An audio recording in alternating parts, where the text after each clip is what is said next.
A palavra de Deus que a gente vai estudar hoje está no livro de Isaías, capítulo 38. Nós temos estudado esses 10 capítulos, entre o capítulo 30 e o capítulo 39, não é? De Isaías, e não especificamente capítulo por capítulo, mas os temas que estão espalhados nesses 10 capítulos. E nesse capítulo 38, a gente vai encontrar um homem de Deus, que é o rei Ezequias, vivendo uma experiência muito complicada. Eu comecei a estudar hoje de manhã, eu falei que Ezequias, essa história que está aqui, ela vai aparecer em 2 textos paralelos, 2 Reis e 2 Crônicas, mas esse texto de Isaías é o único que revela o coração do rei. Como é que ele estava se sentindo no meio dessa batalha? A gente já estudou que nesses capítulos está havendo uma guerra, o rei Senaqueribe está vindo e conquistando as cidades muradas da Palestina, e ele está chegando em Jerusalém, e no meio de toda essa situação de conflito, de guerra, de pressão, que a gente já estudou aqui, o rei fica doente. O rei fica doente e fica gravemente enfermo. Apesar do capítulo 38, apesar do capítulo 37 falar de como Deus liberta a cidade de Jerusalém, o capítulo 38 fala de um fato que aconteceu antes dessa vitória. E aí então, somando-se a toda essa situação de guerra, tem uma situação interior complicada, né? E se você ler o capítulo 38, você vai ver como esse rei está sofrendo, como ele está lutando, como ele está fazendo perguntas para Deus, porque ele não está entendendo o que está acontecendo com ele. E a palavra de Deus no versículo 1 que a gente leu, diz assim: por esse tempo o rei Ezequias ficou doente e quase morreu. E o profeta Isaías, filho de Amós, foi visitá-lo e disse: o Senhor Deus diz assim: ponha as suas coisas em ordem, porque você não vai sarar, apronte-se para morrer. Bom, se o rei já estava ruim antes, imagina depois dessa visita pastoral, não é? Prepara aí que você vai morrer, não tem jeito, essa é a situação. E aí a Bíblia diz nos versículos seguintes que o rei nem se despede do profeta, eu entendo porquê, né? E ele olha para a parede, diz a Bíblia, e ele começa a orar. A gente vai aprender no capítulo 38 do livro de Isaías como Deus, quais são os meios pelos quais Deus trata a dor do nosso coração.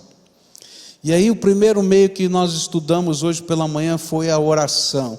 Imediatamente aquele rei, olhando para a parede, começa a fazer uma oração, e parte desse capítulo vai nos mostrar o que ele falou nessa oração, o que ele disse. Senhor, estou me sentindo roubado, o Senhor está roubando os meus últimos anos, né? Ele tinha entre 37 e 39 anos de idade. Diz: Senhor, eu ainda não tenho filhos, né? E eu não vou poder transmitir para a próxima geração nem o teu nome, né? Senhor, o Senhor arrebatou a minha tenda como se fosse a tenda de um pastor que é roubada, né? O Senhor pegou a minha vida como se fosse um tecido enrolado. Sabe quando a gente vai na loja, né? E alguém pega aquela tesoura, dá aquele pique assim, cortou tudo o tecido assim de uma vez. O Senhor fez isso comigo, né?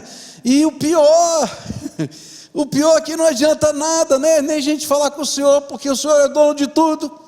E o Senhor está fazendo isso comigo, então não adianta, o que eu vou fazer? E aí está essa luta no coração. E nós aprendemos hoje de manhã que apesar dessa luta toda, quando a gente ora, não somente Deus intervém na terra, como Deus trata a nossa alma.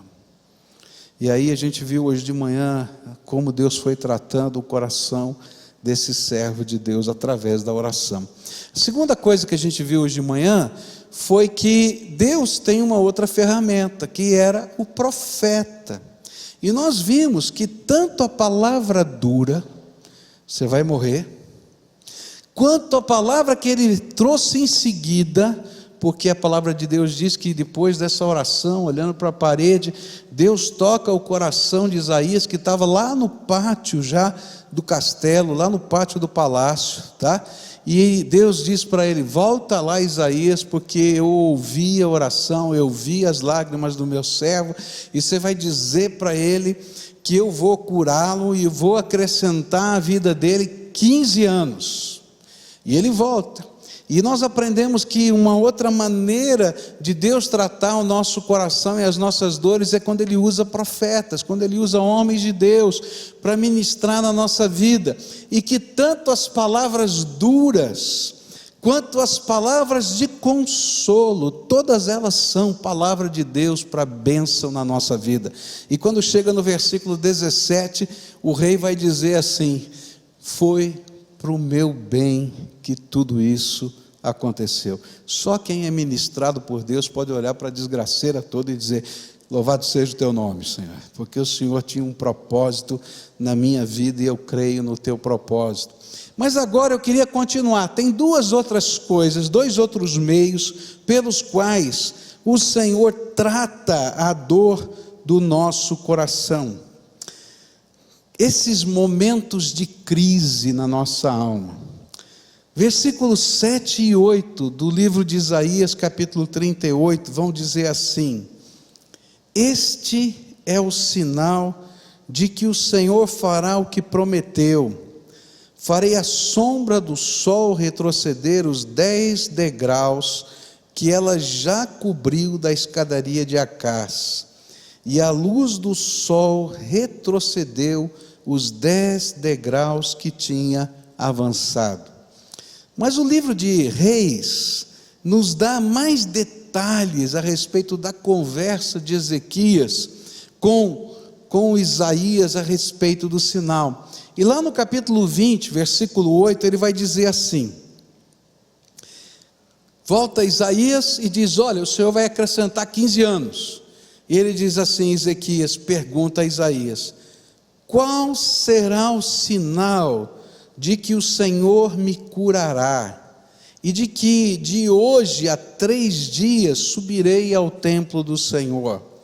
E Isaías respondeu: o sinal de que o Senhor vai cumprir o que prometeu é este: você prefere que a sombra avance ou recue 10 degraus na escadaria?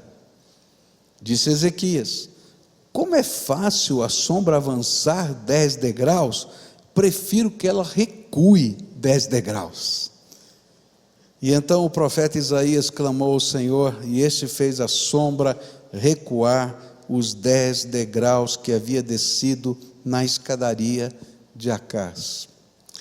É interessante que uma outra maneira de Deus trabalhar as dores do nosso coração são os sinais de Deus.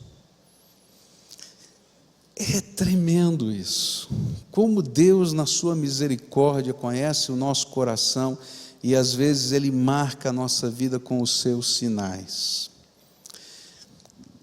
Isaías volta, e eu acho que Ezequias não estava de bons amigos.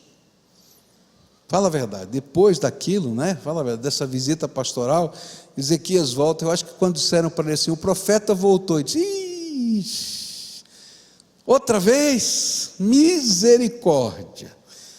Mas ele entra e diz assim: o Senhor ouviu a tua oração, viu as tuas lágrimas, e Ele mandou um recado para você.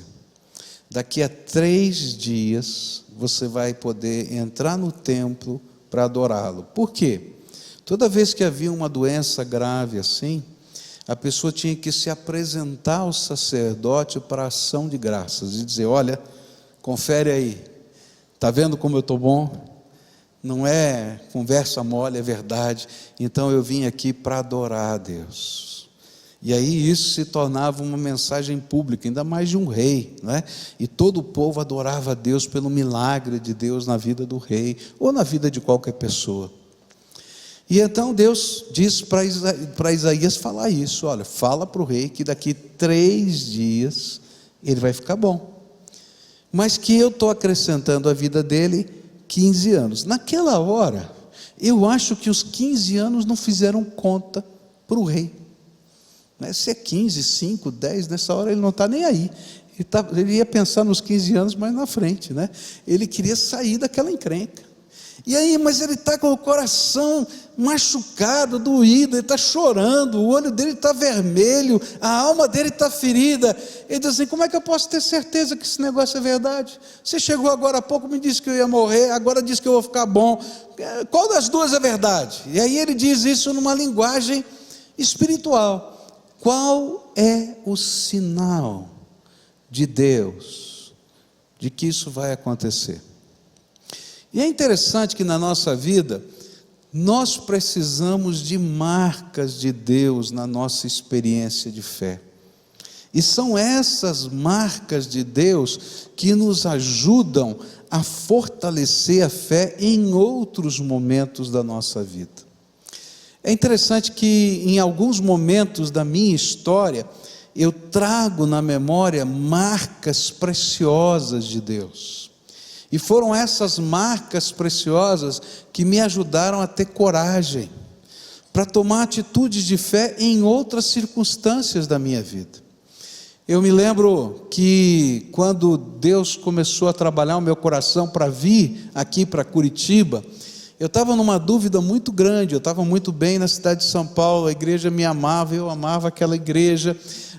Nossos filhos estavam pequenos, estudavam num colégio cristão, que era o Colégio Batista ali em São Paulo. Eu estava fazendo faculdade de psicologia, e de repente mudar aqui para Curitiba era bagunçar todo esse esquema de vida.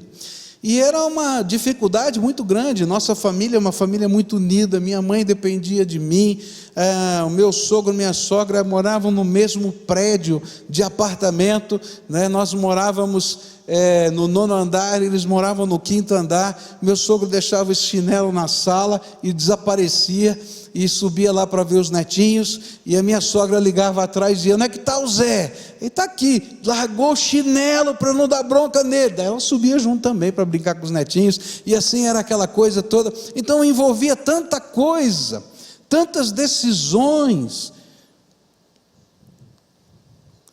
E aí eu pedi um sinal para Deus, e a minha esposa pediu um sinal para Deus, e nós dissemos assim: não vamos comentar o sinal, você não sabe qual é o meu, eu não sei qual é o teu, e daqui tantos dias a gente vai comentar o que Deus falou. E Deus deu um sinal para ela, Deus deu um sinal para mim, e a gente tinha certeza plena que tinha que mudar. Quando perguntaram para mim: quando você vai mudar? Eu disse: o mês que vem eu estou aí. E aí a pessoa ficou dizendo assim: mas como? O mês que vem? De que jeito? Eu falei assim: não, Deus mandou, tem que fazer logo, não adianta ficar enrolando, né? E a gente tinha tanta convicção que tinha que mudar, mudamos. É interessante quando Deus dá sinais na vida da gente, quando Ele fala conosco, quando Ele marca a nossa história com coisas. Eu me lembro quando nós compramos um apartamento aqui na cidade de Curitiba, recebemos carinhosamente uma bênção de uma família que hoje está aqui na igreja. E essa família é dona de uma construtora, e ela disse: olha, pastor, você não quer olhar lá esse apartamento? Nós fomos, estava em construção, olhamos, era maravilhoso, mas a gente não tinha dinheiro. E aí fomos lá: o senhor gostou? Gostei. Então vamos fazer negócio. Falei: não dá negócio. E aí ele disse para mim assim, o dono daquela construtora disse assim: se a gente financiar, o senhor consegue pagar as prestações? Eu consigo pagar, né? As prestações eu pago, mas eu não tenho dinheiro da entrada. Aí ele falou assim: quanto é que o senhor pode dar? Eu falei: eu não tenho dinheiro para entrada, você não entendeu? E aí ele falou assim: tá bom, mas quanto o senhor pode pagar por mês? Eu falei um valor lá, né? Para você ter uma ideia, o financiamento era 10 anos, e a entrada eu financiei em 12.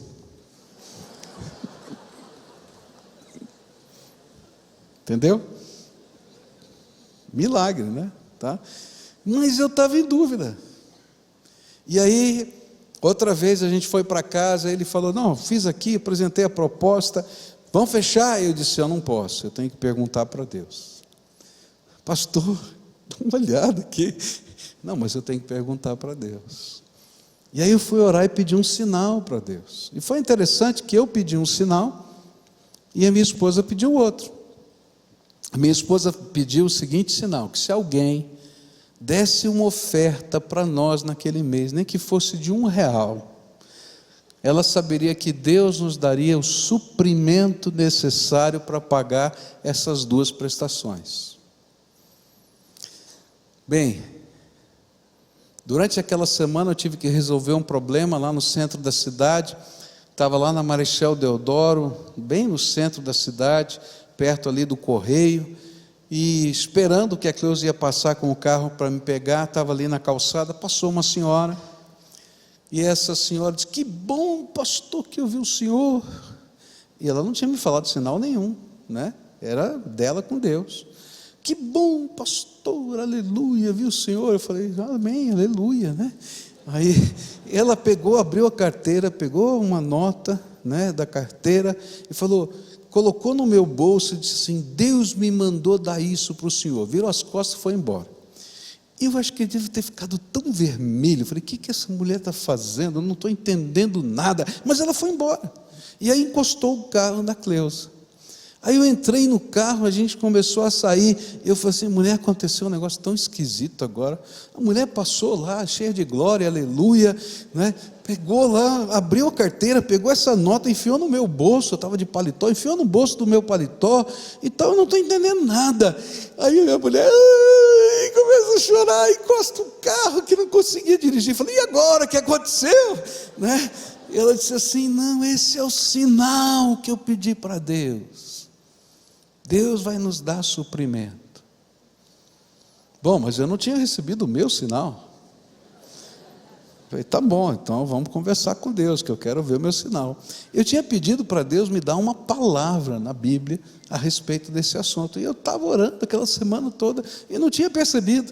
Aí eu voltei para casa depois desse sinal e falei: Senhor, o senhor já falou com a minha mulher, agora o senhor tem que falar comigo, né?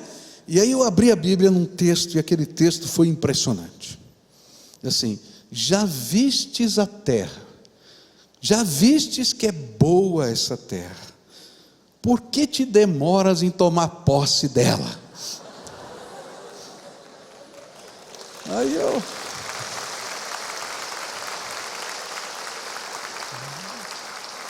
Dá para ter dúvida? Não, louvado seja Deus, né?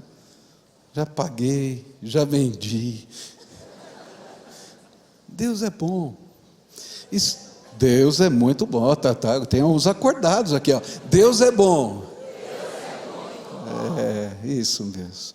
Gente, Deus trata os nossos corações quando a gente está em dúvida, quando a gente está em angústia, quando a gente não consegue perceber nem crer na realidade que está para frente. Quando Ele faz promessas para nós, Ele marca a nossa vida com a sua graça. E são sinais de Deus que vão nos ajudar a fortalecer a nossa fé. Eu não quero dizer que toda vez que você precisa de uma resposta de Deus, Deus vai te dar um sinal. Mas em alguns momentos da sua vida, Deus sabe que você precisa de algo para segurar e reafirmar a tua esperança no Senhor.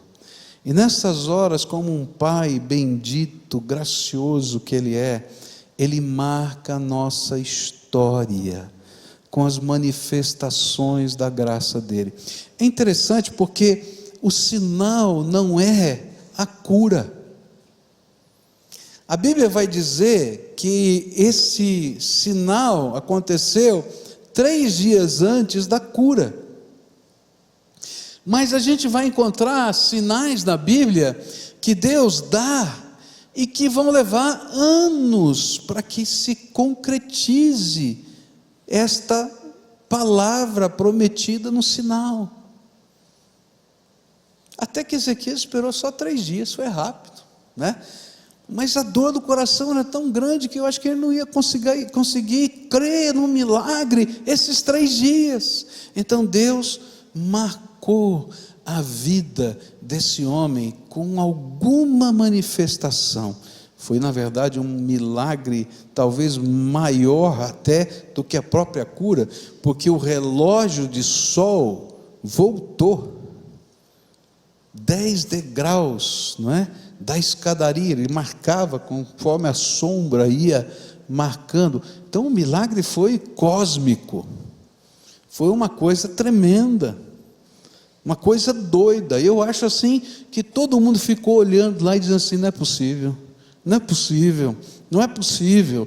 1, 2, 3, será que vai voltar mais? Deus falou 10, 4, 5, 6, 10.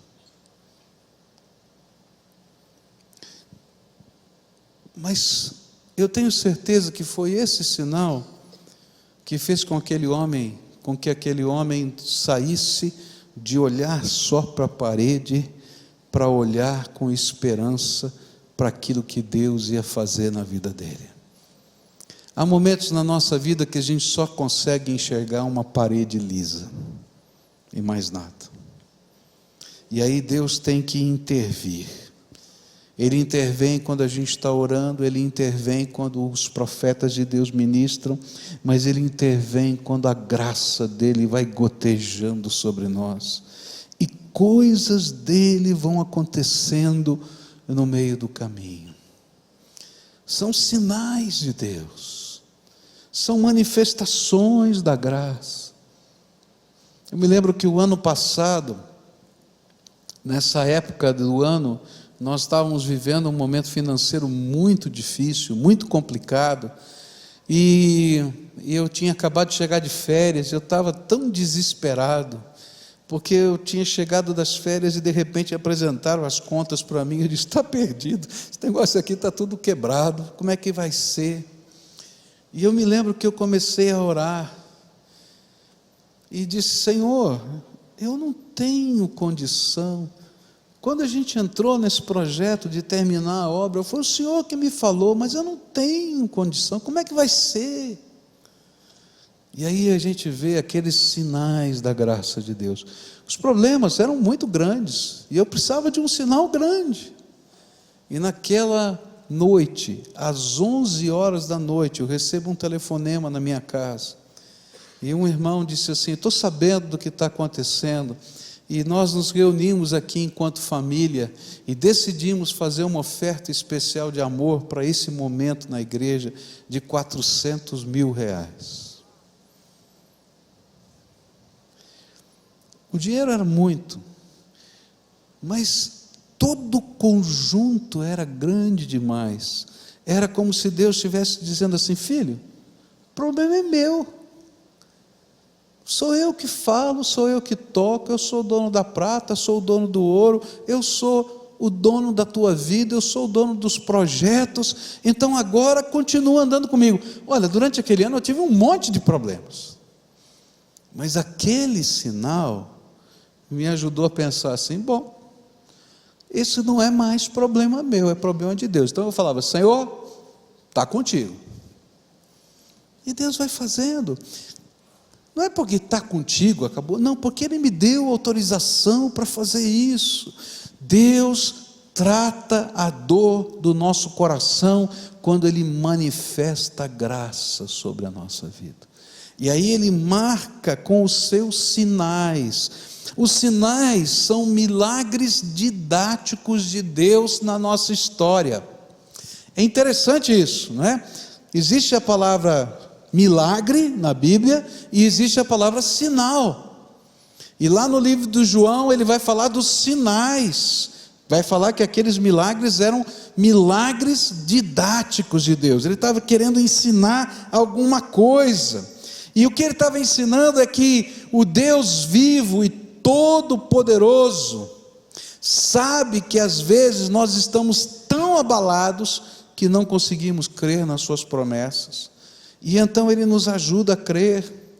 Ele nos dá sinais do seu socorro, e o objetivo é, além de revelar a sua glória, é ajudar-nos a crer nas suas promessas e caminhar na direção dessas promessas, mesmo no meio das maiores crises. Por isso a sombra do relógio voltou. Por isso Deus teve que falar para Moisés. Eu acho tremendo isso. Moisés disse: Senhor, como é que o Senhor quer que eu volte lá para o Egito para falar para o faraó que ele tem que deixar o povo? Eu não tenho condição, não sei falar, não sei nada. E aí Deus faz um sinal. Na verdade Ele faz vários. Ele diz assim: você não está entendendo quem eu sou? Eu sou o Deus Todo-Poderoso. Pega essa vara que você está carregando, a vara do pastor, joga no chão. E de repente aquela vara se torna uma serpente. Aí Deus diz assim: pega a serpente pelo rabo. Todo mundo sabe que não se pega a serpente pelo rabo, pega pela cabeça. Por quê? Se você pegar pelo rabo, vai levar uma dentada dela, tá? Mas olha só, Deus vai falar: pega a serpente pelo rabo. Ele só pegou pelo rabo porque Deus tinha feito da vara a serpente. O sinal de Deus estava ensinando a ele a caminhar pela fé. Ele vai lá e pega pelo rabo, ela vira a vara de novo. Ele diz: o que está acontecendo? Estou ficando doido. Está entendendo? Aí Deus fala assim para ele: coloca a tua mão dentro aqui da tua túnica. E ele coloca. E quando ele tira, ela está leprosa. Estou leproso. Falou: não, coloca de novo. Estou são.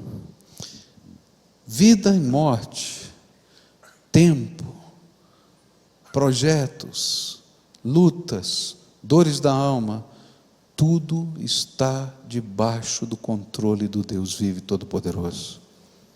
E esse Deus marca a nossa vida, marca a nossa história com os sinais da sua graça. Se você olhar para a tua vida, você vai encontrar em momentos outros que você já viveu sinais de Deus. Tenta trazer à memória o que Deus já fez com você. Momentos que você estava vivendo, que você dizia: e agora? E aí houve uma pequena intervenção de Deus que te deu condição de levantar a cabeça e dizer: eu sei em quem tenho crido, estou certo que Ele é poderoso para guardar o meu tesouro até o dia final. Deus está marcando a nossa vida. Deus falou com Gideão, lembra? E Gideão está com medo, porque tem um exército de 100 mil homens, 100 mil homens, 100 mil homens. E Deus fala assim para ele: vai lá. E ele diz: Senhor, eu não sei se eu vou ou não vou. E ele coloca o novelo de lã, não é? E ele diz: Senhor, se ficar molhado, eu sei que é do Senhor. E ele diz: não, molhado é muito fácil, né? Então que fique tudo molhado em volta e fique seco. E Deus repete o sinal para ele. Eu, quando leio o Gideão, eu fico pensando: como eu sou parecido com ele. Porque Deus fala e às vezes a gente entra em crise 5 minutos depois. E depois, quando ele está no meio da batalha, se você lembra da história de Gideão, ele está com medo e ele ora de novo. Já tinha vindo 2 sinais. E aí o Senhor disse para ele assim: tá bom, você não está entendendo o que eu estou fazendo? Desce no arraial do inimigo, vai lá se rastejando e chega perto de uma tenda. E ele fica escondidinho lá perto da tenda, e aí ele escuta o inimigo conversando. E esse é um sonho coletivo que está se espalhando pelo povo, e todo mundo está com medo. Diz assim: eu vi um pão de cevada grande que vinha rolando e destruía todo o acampamento da gente. E ele diz: eu também vi esse mesmo sonho. O outro dizia: eu também vi esse mesmo sonho. Ah, isso é um mau presságio. Isso é sinal de que Gideão vai nos destruir. E aí, quando começa a batalha, que ele faz todos aqueles barulhos, todo mundo está com um sonho na cabeça e sai correndo, vai embora. porque Deus estava manifestando o seu poder naquele lugar. Então, Deus está falando comigo, está falando com você, está marcando a minha história, está usando fatos da minha vida para poder dizer: eu sou o Deus Todo-Poderoso, que faço prodígios, sinais e milagres em qualquer época da história. E Ele faz isso para mostrar que não se esqueceu e nem se esquecerá dos seus filhos. Talvez o milagre não tenha chegado na tua vida, mas você tem a promessa. Então saiba de uma coisa: Deus vai marcar essa promessa com pequenos sinais, para você ter coragem de continuar o próximo passo e a próxima jornada. Mas o Deus que está fazendo os sinais é o Deus Todo-Poderoso, que prometeu aquilo que Ele vai fazer na sua vida. Se o Senhor falou, Ele fará, diz a palavra de Deus. E a gente pode tomar isso para a gente. A última coisa que eu queria deixar com você, verso 21 desse texto vai dizer assim, Isaías 38, pois Isaías tinha dito: ponham uma pasta de figos em cima da úlcera do rei e ele ficará bom. É interessante que Deus faz essa promessa, Deus dá o sinal, Deus fala que isso vai acontecer em 3 dias, e nesses 3 dias há um processo de passos, de caminhada de fé que precisa ser exercitado. Como eu gostaria que na hora que Deus faz uma promessa já acontecesse tudo assim, blim! Fala a verdade, né? Que nem precisasse do sinal, que já acontecesse. Mas Deus, além de dar sinais, Ele trabalha processos da nossa vida. Eu não creio que a cura veio por causa da pasta de figos. Não creio. Nem sei se pasta de figo tem algum efeito terapêutico. Eu nunca ouvi falar de nenhum emplastro de pasta de figo. Mas tudo bem, talvez até tenha algum efeito terapêutico. Mas eu não creio que foi isso que curou. Mas eu creio que se ele não tivesse cumprido a ordem de Deus, não teria ficado curado. Você está entendendo? Porque quando Deus fala, quando Deus trata o nosso coração, quando Ele manda o seu profeta, quando Ele dá os nossos sinais para a gente, Ele espera que a gente caminhe pela fé. Senhor, eu não entendo se pasta de figo é bom ou não é bom, não me interessa. O Senhor mandou, eu vou fazer. E é interessante que Ele não teve que fazer isso um dia. Ele teve que fazer no primeiro, no segundo e no terceiro dia. A Bíblia não diz para a gente como as coisas aconteceram. Não fala, não tem mais nada, tá? Isso não está na Bíblia, está na minha cabeça, tá? Mas eu acho que a ferida sarou do dia para a noite. Porque Deus não divide a sua glória com ninguém.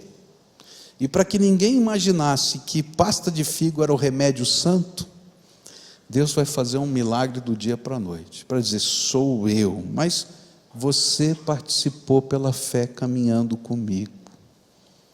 Da mesma maneira como Ele fez com Naamã. Lembra da história de Naamã? Naamã, esse general sírio que vai lá procurar o profeta nem fala com ele, manda o seu empregado dizer para ele assim: olha, quer ficar bom?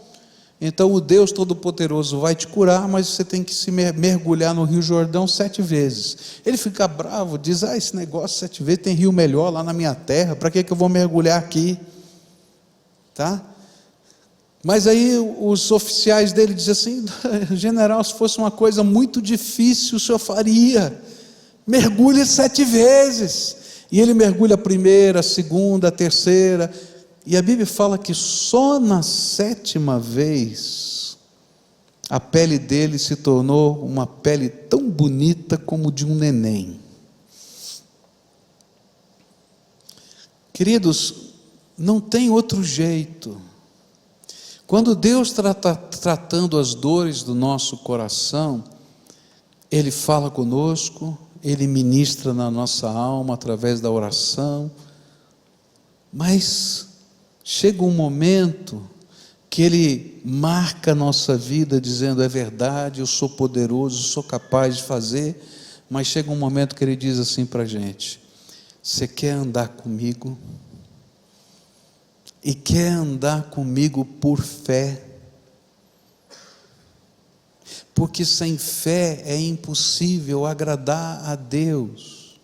E o que é andar com fé? É a gente pegar todos esses recursos que Deus coloca nas nossas mãos e dizer: Senhor, está difícil, a ferida está aqui, essa ferida está virando uma infecção no meu corpo todo, mas eu estou tomando posse da tua promessa, eu estou crendo porque eu vi os teus sinais, porque o Senhor falou comigo, e agora, Senhor, eu vou tomar atitudes, que sejam, Senhor, para cumprir o propósito e a palavra do Senhor na minha vida. E aí a gente vai o primeiro dia, a gente vai o segundo dia, a gente vai o terceiro dia, e de repente, sem a gente entender, para a glória de Deus, a promessa se cumpre. E sabe o que vai acontecer? A gente vai aprender a andar por fé. Por que Deus usa às vezes essas circunstâncias? Para a gente entender que se a gente não obedecer pela fé, se a gente não colocar em prática essa fé, eu falei agora há pouco na hora do dízimo, daquele homem que disse: olha, experimenta, se não der, está aqui o terreno para você, você vende e paga as suas contas. Mas ele teve que dar passos de fé. E quando ele conta esse testemunho, talvez a gente traga ele aqui um dia, Vamos trazer, para ele dar esse testemunho ao vivo aqui, se Deus quiser. Esse homem é um homem de Deus aqui do nosso país, e ele vai dizer: olha, aquela empresinha que era desse tamanho virou uma baita de uma empresa que fatura quanto por 1,5 bilhão de reais por ano. Aquela empresinha, porque a gente aprende a dar passos de fé. A gente caminha com Deus pela fé, mediante a palavra do Senhor. Hoje eu vim aqui, eu quero terminar esse momento de meditação na palavra, orando com você, como a gente sempre faz. Deus quer tratar o teu coração, filho. Ele quer tratar a tua dor, mas primeiro a gente tem que abrir a nossa alma para Ele, e a oração é isso. Deus quer tratar as tuas feridas, mas a gente tem que ouvir a voz de Deus, que às vezes é proclamada no nosso coração, e a gente não quer ouvir, e a gente entra em luta com a palavra de Deus. Aí Deus confirma a sua palavra na tua vida, manifestando os seus sinais, os socorros dEle, as marcas que você tem na tua história de vida, de Deus, e você vai chegar e dizer assim: não tem outra explicação a não ser que foi Deus. Todos nós temos essas marcas, porque o Senhor é bom, e a misericórdia dEle dura para sempre. Mas chega uma hora que Ele diz assim: está aqui uma pastinha de figos, e a gente olha e diz: o que eu vou fazer com ela? Ou se fosse um remédio, ele diz: já usei. Daqui 3 dias, você vai estar no templo adorando ao Senhor. Ou como Jesus fez com aqueles serviçais nas bodas de Caná: peguem as águas que foram lavadas os pés, joguem fora, lavem aquelas talhas, ponham água nova e levem para o mestre de cerimônias. E eu acho que aqueles homens disseram assim: esse homem é louco, a hora do lava-pés já acabou, está faltando vinho. Mas enquanto eles estavam andando na direção daquele mestre de cerimônias, diz a Bíblia, Eles viram com seus olhos a água transformar-se em vinho. Quando a gente caminha pela fé e a gente se larga na mão do Deus vivo, a gente vai ver os milagres que a gente não consegue explicar do poderoso, onipotente Deus sobre a nossa vida. Hoje eu queria orar com você, porque Deus quer fazer algo na tua vida. Eu não sei o que está acontecendo na tua vida, mas eu sei quem é o meu Deus, e Ele quer fazer algo na tua vida. Ele quer tratar o seu coração, Ele quer falar com você, Ele quer dar novos sinais para que você seja capaz de crer, mas Ele vai pedir de você um compromisso. Você está disposto a andar comigo do meu jeito, e aquilo que eu disser para você fazer na tua vida, você está disposto a fazer? E sabe, quando a gente abraça Jesus para ser o Senhor, aquele que tem autoridade, a gente vai ver as coisas incríveis de Deus acontecendo. Às vezes dá um medo tão grande, eu tenho que confessar para você, porque às vezes Deus coloca diante de nós um desafio tão grande, e a gente olha. Me lembro quando vocês foram para Angola, para aquele projeto, e eles foram com uma promessa de sustento da missão suíça, e o suíço roeu a corda, ninguém pagou nada, ele já estava lá, estava sozinho lá, mas Deus tinha mandado você. Eles fizeram o trabalho de Deus, deixaram a obra pronta lá, ficaram quantos anos lá? 8 anos, sem o sustento de ninguém. Deus fez a obra. Você entende? A gente dá passos de fé, a gente crê no imponderável de Deus, e as coisas de Deus acontecem. Nessa noite eu queria orar com você, oração de entrega. Senhor, Tu conheces a minha dor, trata-me com meu coração. Senhor, Tu conheces a minha história, trata a minha vida. Senhor, me dá a palavra, usa os Teus profetas. Senhor, marca a minha vida com os Teus sinais. Hoje talvez você esteja precisando de um sinal. Deus dizendo assim: já falei com você, mas eu vou te dar de novo um sinal. Qual que você quer? Que vai para frente ou vai para trás? Eu acho interessante isso, até Deus perguntar: o que você quer? É isso? Então vamos mostrar, porque para Deus nada é impossível. Nada. Mas Ele vai pedir de você uma coisa: durante esse tempo de espera, creia em mim e faça o que eu estou mandando você fazer. Coloque em ordem a tua vida, dá os passos de fé. E nessa noite, se o Espírito Santo de Deus está falando com você, e você quer fazer esse pacto com Deus: eu vou dar passos de fé, eu vou caminhar com o Senhor pela fé, eu vou me levantar dessa depressão e vou continuar marchando pela fé. O Senhor já marcou a minha vida. Ou Senhor, eu preciso de um sinal, mas a hora que o Senhor me tocar, eu vou marchar pela fé. Eu quero orar por você hoje. Então, se Deus está falando ao seu coração, a gente tem que responder, e o primeiro passo de fé é agora. Deus falou com você, então responda. Então eu quero que você venha aqui à frente para a gente orar junto e dizer: Senhor, eu estou assumindo um compromisso contigo, eu vou caminhar pela fé na tua promessa, eu vou caminhar pela fé na tua palavra, eu vou caminhar pela fé naqueles acertos que o Senhor está pedindo na minha vida. Deus está falando com você, vai levantando agora, em nome de Jesus. Se tem uma família aqui que Deus está falando: eu quero que isso aconteça em casa, na sua casa. Então um cutuca o outro aí e diz: vamos, nossa casa está precisando de caminhar por fé, coisas de Deus, nós precisamos desse mover do Senhor sobre nós, e a gente vai caminhar pela fé.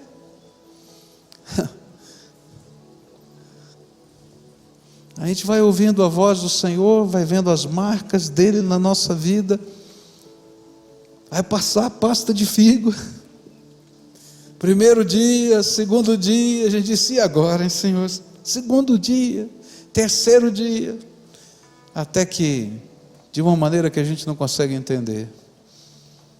Algo acontece, a gente olha para cima e diz: aleluia, Tu és o Deus vivo, todo-poderoso, o Senhor dos céus e da terra, Tu és o Senhor. Já pensou a festa que foi naquele terceiro dia? Eu fico pensando, como é que foi aquela festa? E todo o povo sabendo que o rei estava à morte, né? A rádio peão já tinha espalhado, né? O profeta foi lá e tal, e aí chega o rei glorificando o nome do Senhor, aleluia, aleluia, e aí o sacerdote vai lá examinar e diz: verdade, é verdade mesmo, aleluia. É assim que Deus vai fazer na nossa vida. Ele é Deus fiel, Ele é Deus fiel, Ele é Deus fiel. Vamos orar juntos? Louvado seja Deus pela sua vida. Tem tanta gente aqui, olha que coisa linda. Povo de Deus, povo de Deus. Vocês são filhos amados do Deus vivo, viu? Lembra isso, se você esquecer tudo mais, lembra isso, você é filho amado do Deus vivo, você é filho amado do Deus vivo, você é filho amado do Deus vivo, e Ele que está sustentando a tua mão, a tua vida, e Ele vai te ajudar passo por passo, dessa caminhada de fé, amém? Curva a tua fronte para orar agora. Quando a gente ouve a palavra, Deus, através do seu Espírito Santo, ministra na nossa vida. Quais são os passos de fé que Ele está pedindo para você tomar? Tem gente aqui que tem que voltar para a casa do Senhor, que está afastado. Então talvez esse seja o primeiro passo. Tem gente que está lutando porque não quer só entregar a sua vida para Jesus. Esse é o primeiro passo. Tem que entregar a vida para Jesus, deixar Ele ser o Senhor da tua vida. Tem gente que precisa acertar coisas na sua vida, e que o Espírito Santo está falando: olha, bota em ordem, começa a colocar em ordem, creia no que eu vou fazer, e eu vou mexer na tua história. Agora, o principal passo de fé é segurar na mão de Jesus e não largar. Porque para onde Ele te conduzir, você vai. Então fala isso para Ele: Senhor, eu vou segurar na tua mão, não vou largar não. E para onde o Senhor me conduzir, eu vou. Me leva, Senhor, me ensina. Agora eu quero orar por você. Querido Senhor, louvado seja o teu nome. Louvado seja o teu nome. Louvado seja o teu nome, porque essas marcas de que a Bíblia fala, elas estão na vida desses teus filhos. O Senhor tem ouvido a oração deles, o Senhor tem visto a lágrima deles, o Senhor tem percebido as ansiedades da alma. Tu sabes, Senhor, Tu tens colocado palavra no coração deles. Algumas palavras são duras, outras palavras são de consolação, mas ambas são palavras do Senhor para a vida deles. E mais, Pai, o Senhor já tem marcado a história desses teus filhos no passado com os teus sinais, dizendo: eu sou o Deus vivo, todo-poderoso, eu sou o Deus que age na história.